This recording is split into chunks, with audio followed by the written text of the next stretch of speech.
Tonight, we are learning more about a deadly altercation between a Clark County deputy and a DUI suspect, one that ended with that suspect dead. Alma McCarty's in the newsroom with the update. Alma. David, Washington State's Office of Independent Investigations just released a report detailing that deadly use of force. A warning, some of the details and the body camera video are disturbing. Their findings now in the hands of prosecutors to determine whether the deputy's actions warrant criminal charges. What began with a traffic stop last May Clearly I've been drinking. Yeah. And I ran into these cars.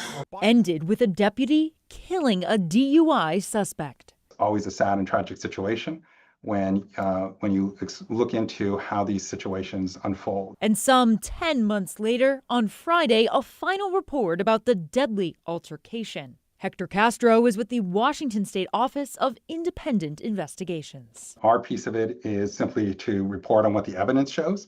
The report, which goes to the Clark County prosecutor, detailing how this traffic stop and the aftermath, most of which was recorded by the deputy's body camera, ended in a stabbing. You do not need medical attention, correct? I do not. The man under arrest, 54-year-old Mark Fogel from Clackamas. Okay. And like I said, I like over.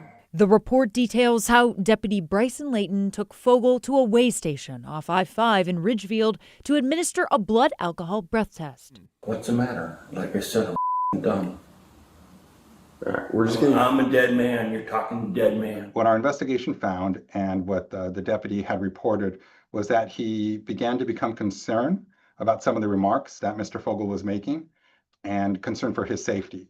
Deputy Layton tried putting Fogel back in handcuffs after he made a comment about them being the only two people in the room. And why are you saying things like that? I don't know. Okay, go ahead and stand up. Turn around, face away from me. Sure. Are you sure? Yeah, turn around, face away from me right now. Sure.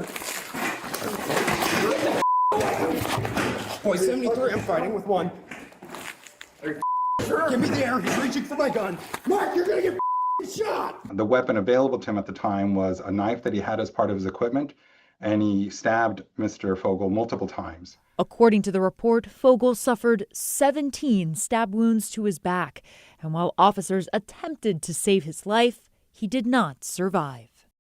The report also notes the body camera shut off during the altercation. It's not exactly clear why, but went back on a little more than a minute later. At last check, Deputy Layton was placed on critical incident leave, which is standard protocol.